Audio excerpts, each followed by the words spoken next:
Shabbat Shalom à tous, j'espère que vous allez bien. On se retrouve Be'ezrat Hashem cette semaine pour un pirouche, une explication sur la paracha de Tetzavé. La paracha de Tetzavé qui vient donc après celle de Teruma et qui, comme on va le voir, comme on va le comprendre, est presque en continuité avec la paracha de Teruma. Je rappelle que dans la Sidra de Teruma, on relatait en fait les matières premières qui ont été demandées au Bnei Israël pour pouvoir assurer la construction du Mishkan, du sanctuaire, du tabernacle, et que quelque part dans notre paracha, on observe une continuité puisque on va parler des vêtements qui vont servir aux Kohanim, à ceux qui vont officier, qui vont travailler dans le Mishkan, et notamment au Kohen Gadol. Et quelque part, on a donc cette continuité avec la paracha de la semaine dernière, qui, comme j'ai l'habitude de le dire, est une paracha d'architecture, une paracha qui concerne un peu les travaux en bâtiment, la menuiserie, alors que cette semaine, dans la paracha de Tetzavé, on a une paracha qui nous parle davantage de haute couture. On est dans de la couture, on est dans du travail de précision, on est dans du travail presque artistique. On va le voir artistique, puisque par exemple une des pièces maîtresses qui va constituer l'habit du Kohen Gadol va être le éphod. Et en l'occurrence, le éphod, il faut le voir comme un tablier qui est avec un réchef, qui est avec une ceinture, qui est avec des kitfot, avec des bretelles, qui elles-mêmes vont être ornées de pierres précieuses, ce qu'on va appeler les havne shoam.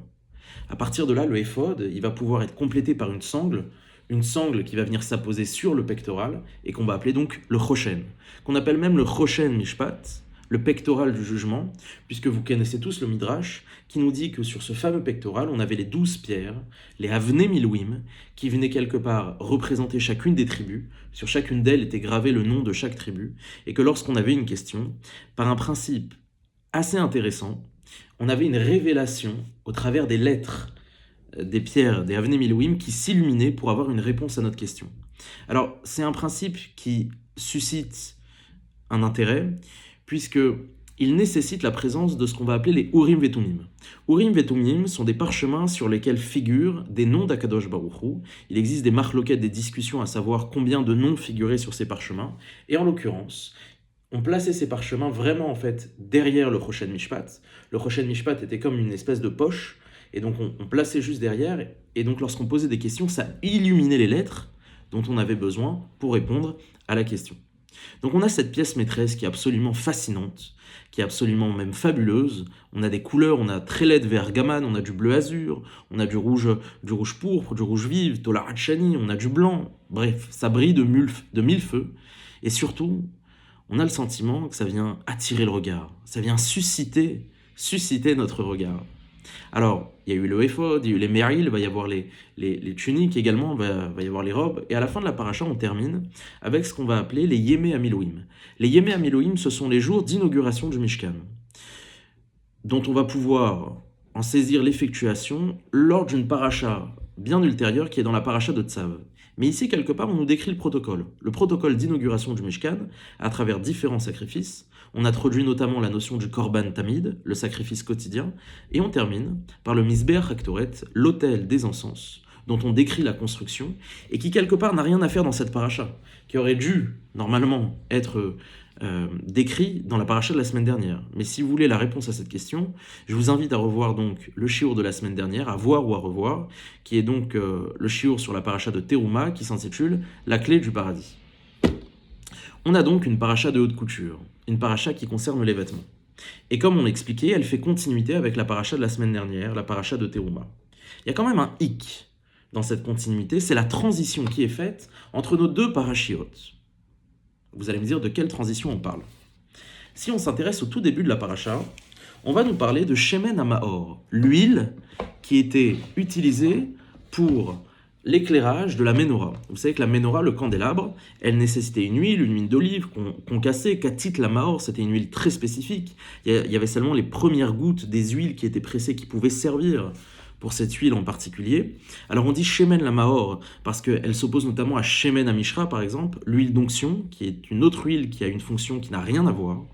Mais en l'occurrence, on nous parle, à ce moment-là, juste avant d'introduire la notion des vêtements, et peut-être pour faire la transition entre la construction des éléments du Mishkan et le tissage des vêtements du Kohen, on nous parle de l'huile de la menorah. Comme un cheveu sur la soupe. Et on se dit, mais qu'est-ce que ça fait là? Pourquoi? Qu'est-ce que l'huile de la menorah vient-elle signifier dans l'introduction ou dans la transition entre, d'un côté, les ustensiles du Mishkan et de l'autre, les vêtements du Kohen? À la rigueur, si on avait dû placer cette notion à sa bonne place, on l'aurait mis dans la Ménorah. Au moment où on décrit la Ménorah dans la paracha de la semaine dernière, on n'a qu'à parler de l'huile qui était utilisée, Shemen la Mahor. Mais ce sujet, qu'a-t-il à voir ici entre la fin de la description des ustensiles du Mishkan et le début de la description des vêtements du Kohen Gadol? Quel est le lien? Quelle est la transition? Qu'est-ce que ça vient faire ici?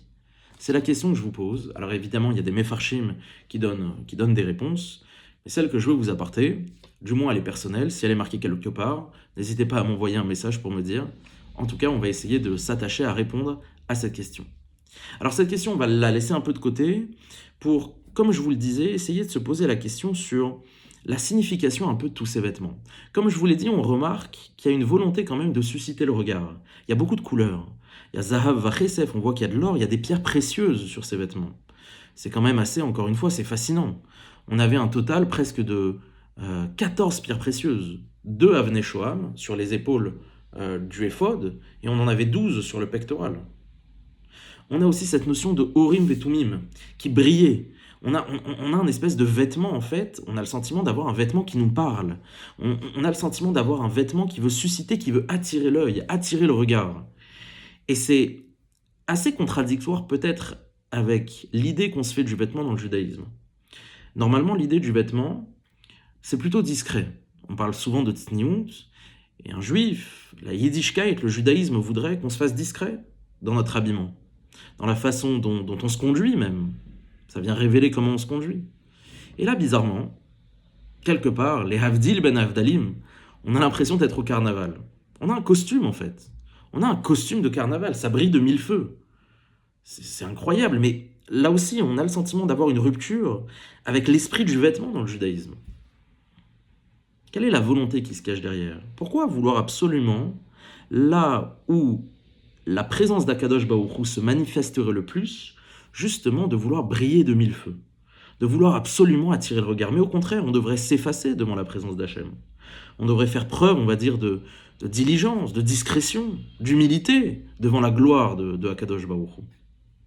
D'autant plus que, à Yom Kippour, mais c'est pour des raisons particulières, mais on sait que le Kohen Gadol n'avait pas les vêtements qu'on va décrire. Il avait des vêtements qui étaient uniquement faits de blanc, et il était donc interdit pour lui, notamment, de porter de l'or. Donc on voit bien qu'il y a cette notion qui est presque dérangeante au point où à Yom Kippour on dit non, on ne peut pas se permettre de porter de tels vêtements. Il va falloir comprendre quelle est l'idée qui se cache derrière. Quelle est l'idée qui se trame derrière cette volonté de susciter le regard?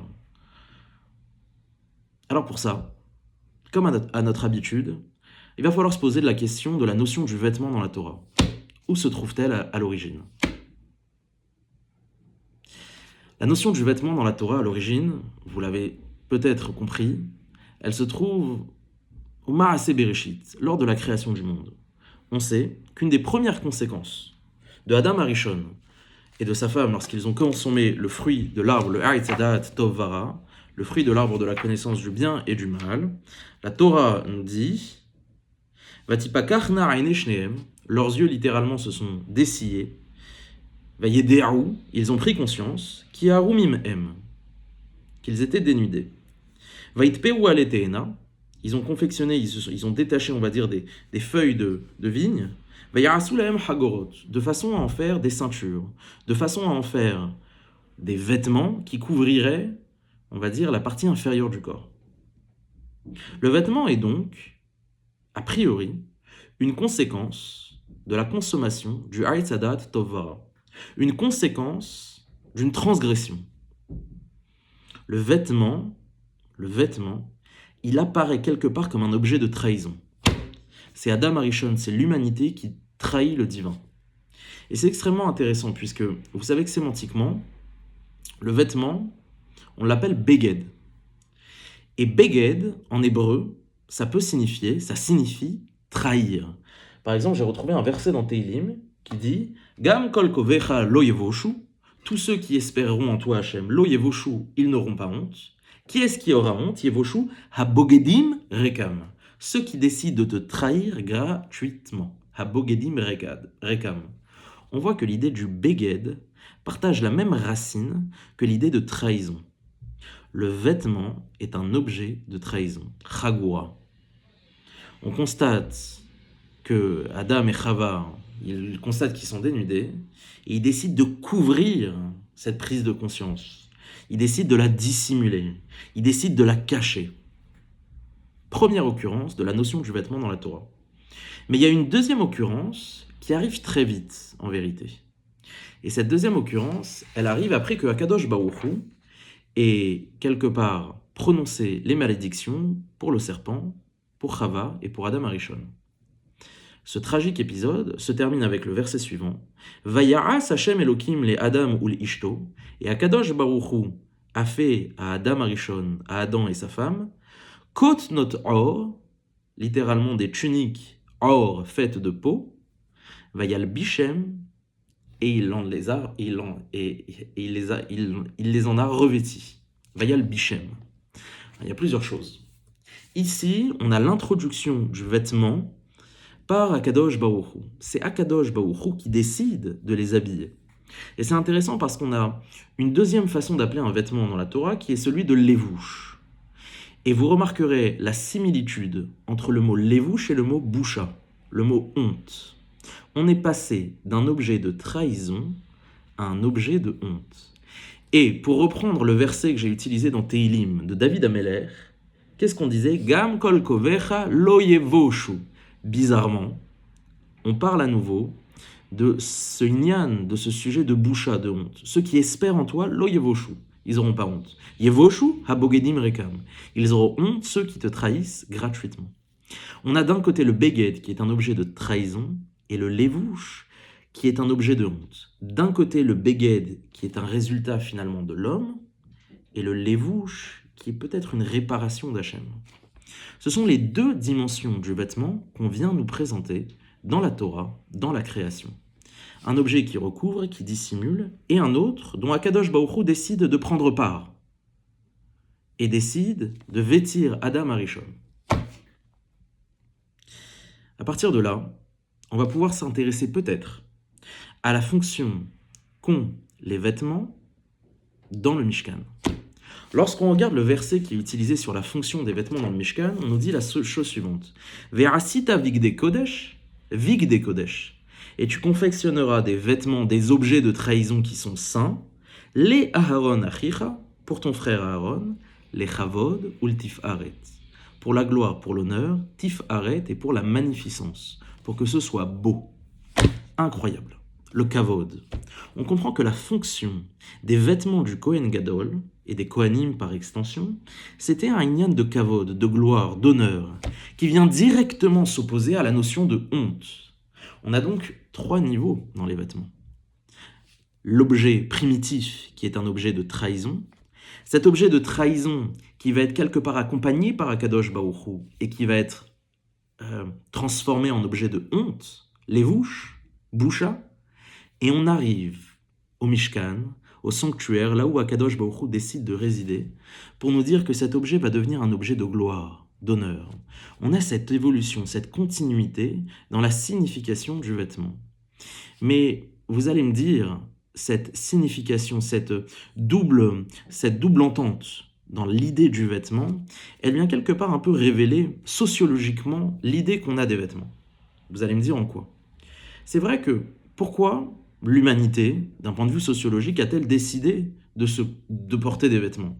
Déjà, pour des raisons qui sont extrêmement, on va dire, pratiques. Il s'agit de se couvrir, de se protéger du froid, de se protéger de l'environnement. Donc, le vêtement, par essence, il permet de se couvrir, de dissimuler. Dans l'idée, c'est un objet de trahison, parce qu'il cache. Mais dans les faits, c'est un objet qui protège, qui me permet de m'adapter à mon environnement. Première notion. La deuxième notion qu'on peut donner sociologiquement aux vêtements, aux habits, c'est la notion finalement de nous dire, de nous raconter qui est la personne derrière ce vêtement. On sait bien que les vêtements peuvent être un indicateur de la classe sociale d'une personne.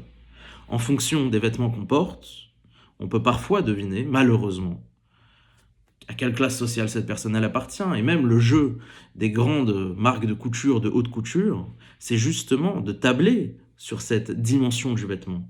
Cette dimension qui vient révéler, qui vient dire, qui vient raconter quelque chose sur celui qui le porte.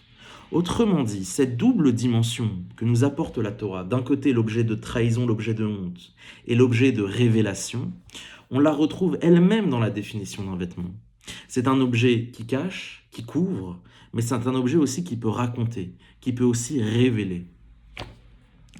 Et quelque part, peut-être ici, c'est tout l'enjeu.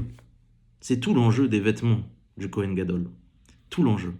Et vous allez voir que, au début, quand je vous ai présenté, je vous ai dit qu'Akadosh Baruch Hu a voulu habiller Adam et Chava, la Torah utilise une expression très singulière et elle dit « Kut not or ». Kut not or, des tuniques, littéralement or, de peau, fait de peau de bête. Mais vous remarquerez la similitude de prononciation entre le mot or et le mot or. Or avec un aïn qui signifie la peau, et or avec un aleph qui signifie lumière. Au point même, on explique dans le Midrash que Rabbi Meir, il avait un Sefer Torah où apparemment, il n'était pas marqué Kut not or avec un aïn, mais Kut not or avec un aleph, des habits de lumière. Akadosh Baruch Hu a donné à Adam et Chava non pas des habits faits de peau de bête, mais des habits qui avaient pour vocation d'éclairer. Il est encore plus intéressant de remarquer que le mot or en hébreu, qui signifie des peaux de bête, qui signifie cuir, aïn vav resh, ce sont les mêmes lettres qui composent un autre mot qui est le mot haïver, qui signifie aveuglement. On a un objet qui à la fois aveugle et illumine, qui à la fois dissimule et révèle, qui à la fois cache, intériorise, il vient traduire quelque chose, vient raconter quelque chose. C'est presque quelque chose, c'est presque le vêtement, c'est presque une notion quantique. Elle a finalement deux espaces à un même instant, un même objet, a deux fonctions qui s'opposent, qui se contredisent au même moment. C'est presque une notion quantique. Presque une notion quantique, le vêtement. Et quelque part, ça vient nous dire, ça vient nous révéler peut-être le rapport que l'on doit avoir à la création. Je vais vous expliquer pourquoi. En vérité, lorsque Adam et Chava, on nous dit qu'ils ont remarqué, ou du moins que la première conséquence de Etz Hadarat Tov Vara, c'est qu'ils ont vu qu'ils étaient nus. Ici, on n'est pas simplement dans un enjeu de pudeur, de tsniout. On est dans un enjeu de perception d'Akadosh Baruch Hu. Adam et Chava, avant d'entrer dans le spectre, dans le prisme du bien et du mal, ils avaient une vision qui leur permettait de voir Akadosh Baruch Hu dans chaque détail, dans chaque atome de la création. Au moment même où ils ont introduit en eux-mêmes ce prisme, ce spectre du bien et du mal, ils ont créé un espace où il était possible dans la création de ne plus voir Akadosh Baruch Hu. Dieu nous en préserve. Comme si quelque part, il y avait des éléments de la création qui s'étaient dénudés de la présence d'Hachem, qui s'étaient quelque part, qu'on avait complètement déshabillé, qu'on avait dénudé. Et c'est ça le sens de Vatipakachna, ils se sont dessillés leurs yeux, qui a Roumim, et ils ont vu qu'ils étaient nus. Ils étaient nus de la présence d'Akadosh Baruch Hu, et ça a suscité en eux une terrible trahison, une terrible honte. Ils ont introduit dans la création la possibilité de ne pas voir Hachem. Et c'est ce qui nous arrive tous les jours. Etz Hadarat Tov Vara. La première réaction, ce qui a peut-être de plus intuitif lorsque quelque chose de mal nous arrive, c'est de se dire, mais comment c'est possible? C'est pas Akadosh Baruch Hu. Il est beaucoup plus difficile de voir la main d'Akadosh Baruch Hu dans le mal autant que dans le bien et ainsi de suite. Mais cette idée de comprendre que la création, elle est dénudée de la présence d'Hachem, elle a été introduite à partir du Etz Hadarat Tov Vara. Et c'est en cela que vient signifier l'idée de Haroum, dénudé. Et le vêtement, il vient incarner cette idée-là. De la même manière que le vêtement recouvre le corps, c'est comme si Adam et Chava avaient créé un vêtement sur la création. Ils avaient recouvert la création. Il y a deux dimensions, il y a deux approches vis-à-vis de la réalité qui nous entoure. Celle où on pense, où on croit, que Akadosh Baruch Hu et la réalité sont deux entités distinctes. Il y a plusieurs niveaux, et généralement le niveau dans lequel on se situe, c'est celui où Akadosh Baruch Hu a une main mise à chaque moment sur la réalité. Mais quand bien même, il en est distinct. Il y a une autre vision, une autre perspective de la réalité. Celle où on comprend que Akadosh Baruch Hu et la réalité sont confondus. La réalité, la perception que j'ai du monde, c'est en vérité la perception d'Hachem. C'est Hachem lui-même, directement. Le fonctionnement autonome du monde n'est simplement qu'un masque qui vient quelque part dissimuler, cacher la présence d'Hachem. Comme le vêtement. Le vêtement qui dissimule, mais qui peut aussi révéler. L'idée du vêtement, elle est finalement en miroir avec la perception qu'on peut avoir de la création. Et la réparation qui nous est attendue quelque part ici, à travers les vêtements du Kohen Gadol, c'est de prendre conscience qu'ici il y a quelque chose à dire, à révéler. Que le monde, que la réalité derrière le fonctionnement autonome, derrière le fonctionnement illusoire de la mécanique du monde, on a le sentiment que il est où Hachem? Akadosh Baruch Hu, d'accord, il existe.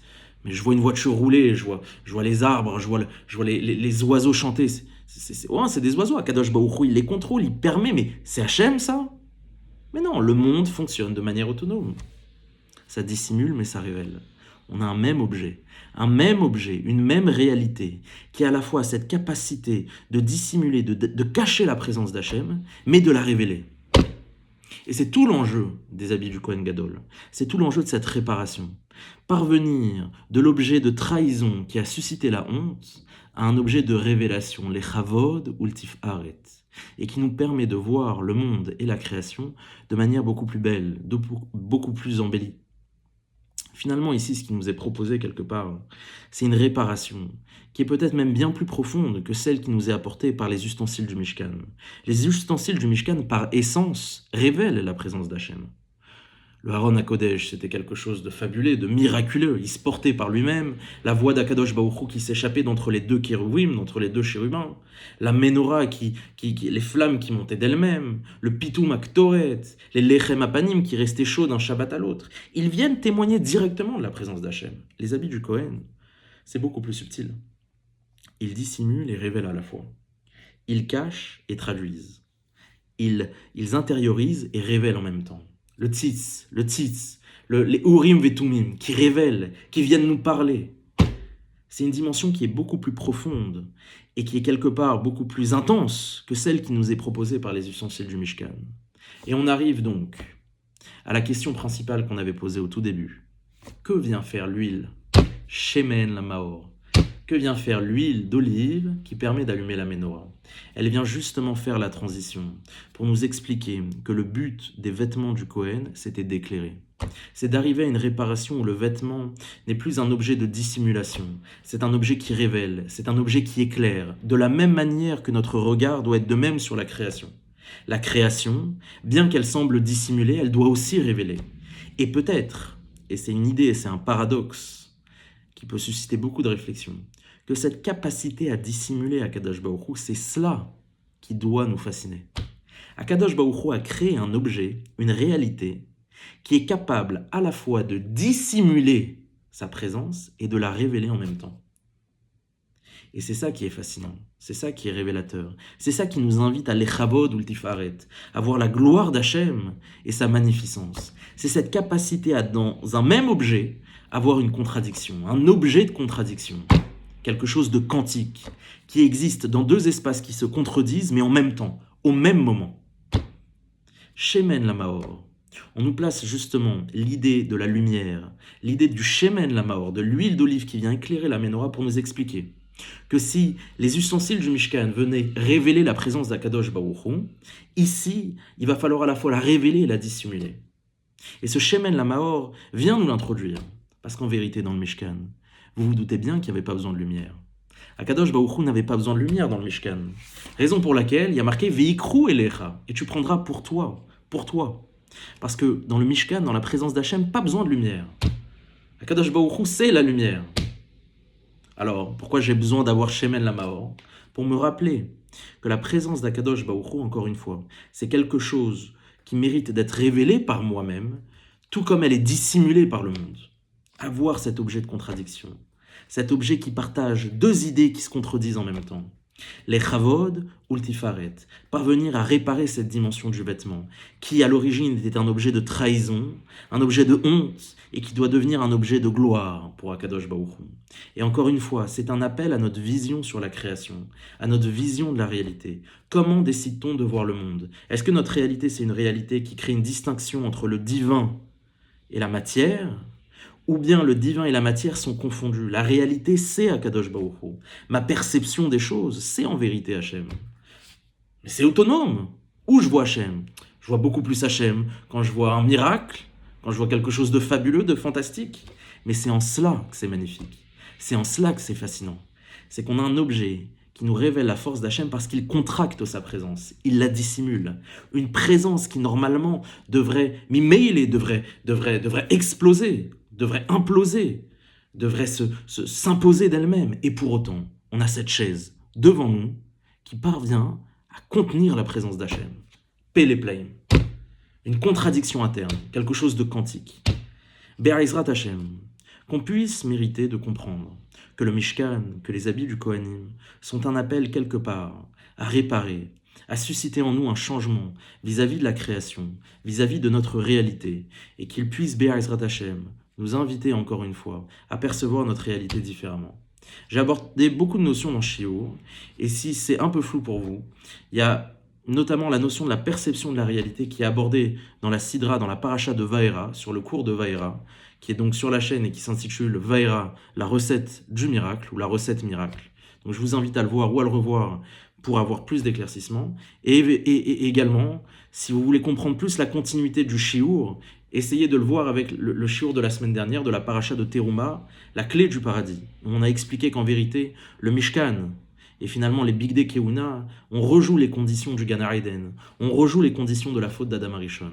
Qu'on puisse mériter, encore une fois, d'opérer un processus de réparation sur nous-mêmes et sur le monde. Baragala, ou Bisman Kariv, Veimru, Amen.